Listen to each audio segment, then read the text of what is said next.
mas especialmente a população negra, hoje, de um certo ponto de vista, ela registra muitos avanços na sociedade graças a essa luta por direitos e por exercício de direitos. Né? E um ponto que eu coloquei, a diferença entre justiça e vingança. E o doutor Ed pode muito bem explicar, na sua visão, aonde é que a gente difere na questão de espiritualidade e na questão legal? Aonde devemos preservar ou pregar, cultuar a justiça ou não, vingança? Eu preciso devolver vezes tanto, que eu tenho dificuldade em sentir e enxergar isso. Mas respeito cada um com cada... Como é que é? Free, questão de bom senso, né? Cada um no cigarro, propaganda de cigarro antigamente. Justiça e vingança. Elabora um pouquinho para mim a sua visão. Do ponto de vista religioso, qualquer que seja, respeitados alguns limites, eu te diria, um limite objetivo, o limite da legalidade, um grupo que se propõe a cultuar uma divindade, inventar e cultuar uma divindade, qualquer que ela seja, do ponto de vista estritamente jurídico, tem que ser respeitado, porque isso é o princípio da liberdade de crença. A pessoa tem ampla liberdade para acreditar no que ela bem entender ou para não acreditar também.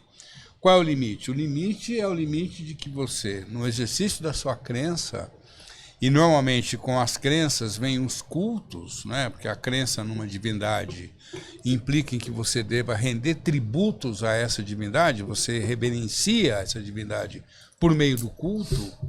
Então, desde que a crença e o culto não viole direitos de terceiro, ok. Eu, inclusive, tenho visto no Sul, vindo do Sul, algumas manifestações religiosas que se identificam como luciferianistas e satanistas e tal. Ok, tudo bem. Não há nenhum problema com relação a isso. A liberdade de crença, ela tem essa dimensão. Ou seja, no sentido de que, de um ponto de vista estritamente ético, do ponto de vista público, eu devo acreditar que o outro tem o direito de render homenagem à divindade que ele bem entender. Ponto. Quando se fala em vingança, esse binômio que você traz,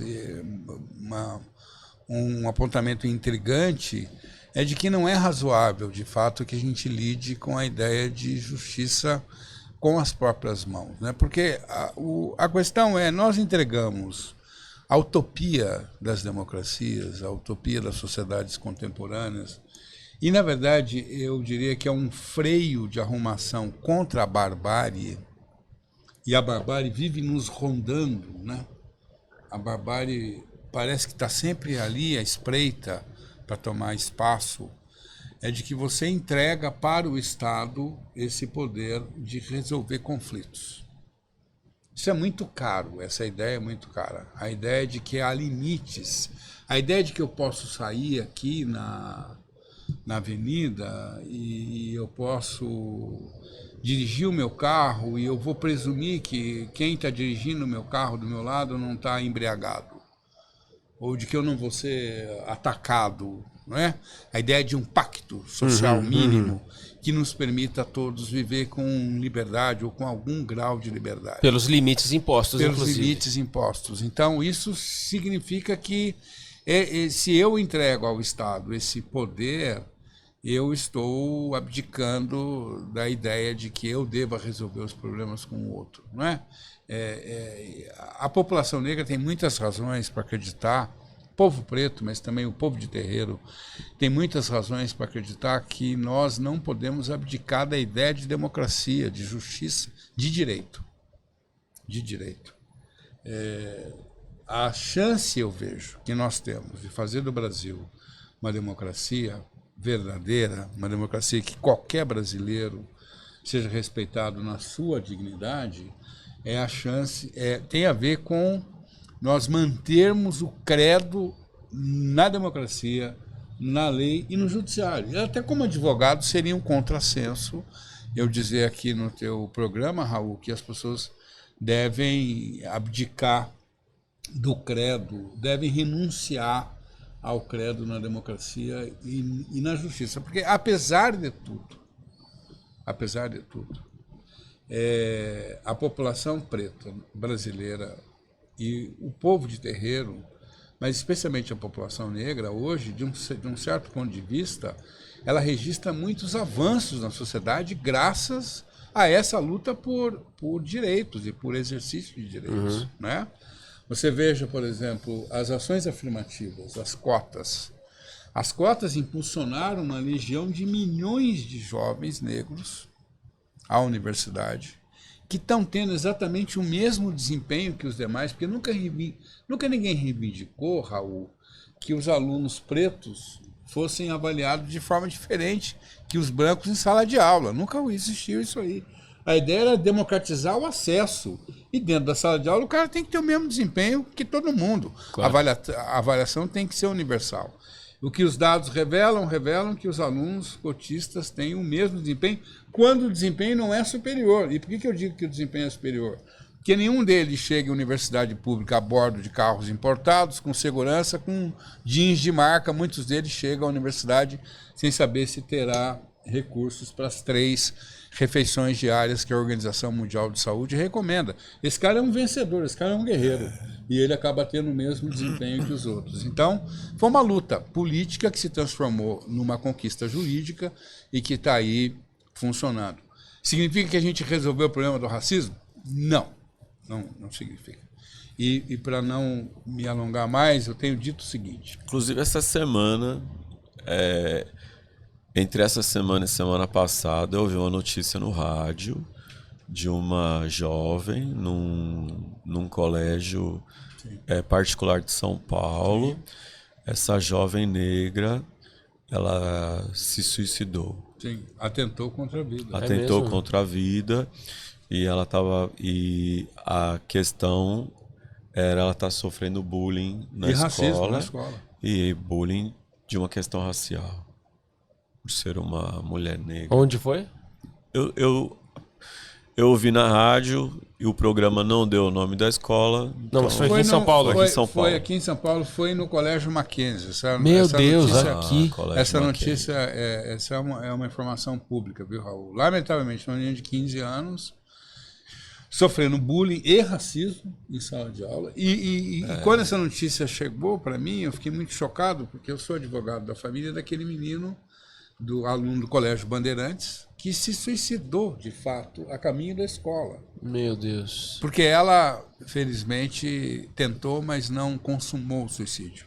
O menino, Pedro, não. Ele pulou daquele viaduto da Avenida Sumaré, que é um dos mais altos de São Paulo, e ele teve morte instantânea a caminho da escola. E ele grava, alguns segundos antes, ele grava um vídeo dizendo a razão pela qual ele iria atentar contra a vida dele. E eu sou advogado da família, foi uma das experiências, para mim, mais intensas na advocacia. Porque a pergunta é, como é que um menino de 14 anos que está a caminho da escola, como é que ele consegue vislumbrar, no fim da vida dele, um destino menos dramático do que a escola? Pois é. Do que a escola. A ponto de atentar contra a vida. Exatamente. De a escola que era vista exatamente, que era vista como segunda família. Então é muito grave. Nós estamos falando aqui de alguma coisa muito grave. A criança pensa, eu não sobrevivo à escola, como é que eu vou sobreviver ao resto? Não sou aceito aqui. Imagina daqui para frente. Exatamente. Então acho que é sobre isso, né? Nossa. Mas o que eu dizia é o seguinte. Nós tivemos... Eu raramente faço comparação com os Estados Unidos da América, porque é uma experiência muito diferente da nossa. Uhum. A escravização, a economia de plantation lá nunca foi como aqui, que tomou conta do país de norte a sul durante 3 séculos e meio. Lá você tem a noção de lei, a noção de Estado, a noção de democracia, tem uma significação que não tem aqui. Mas algumas comparações são cabíveis. Por exemplo... Se você, numa sequência histórica, nós tivemos, até teve um filme recente, Selma, que é um filme que retrata o movimento dos direitos civis nos anos 60, a ascensão de Martin Luther King, enfim. Selma? Selma, não vi. É um filme bem interessante sobre o movimento pelos direitos civis. Então, em 63, você tem o famoso discurso do Martin Luther King, em Washington, a marcha sobre Washington, 250 mil negros, brancos, muçulmanos, se reúnem em frente ao Capitólio para protestar contra o racismo. No ano seguinte, você tem a edição do Ato dos Direitos Civis, 64. Em 65, o vice-presidente do Kennedy, que é o presidente morto naquelas circunstâncias, assassinado, o vice-presidente Lyndon Johnson assina um dos primeiros atos das políticas de ação afirmativa nos Estados Unidos. A classe média negra norte-americana, lembrando que os negros somam 13% do total da população norte-americana, a classe média negra norte-americana, o PIB da classe média negra norte-americana é equivalente ao PIB do Brasil, e o presidente Obama foi eleito em 2008 por 2 mandatos com uma família negra. Tudo isso não impediu George Floyd de morrer dizendo: eu não consigo respirar.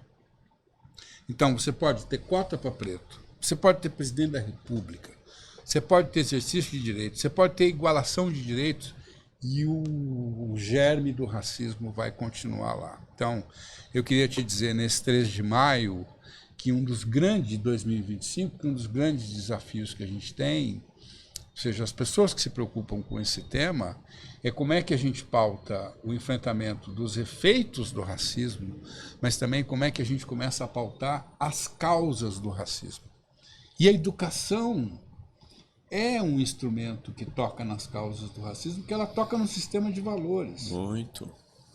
Às vezes eu vejo educador dizendo que o papel da educação é combater o racismo, o papel da educação é dizimar o racismo, a educação tem que ser antirracista. Não, isso é um empobrecimento brutal do papel transformador da educação.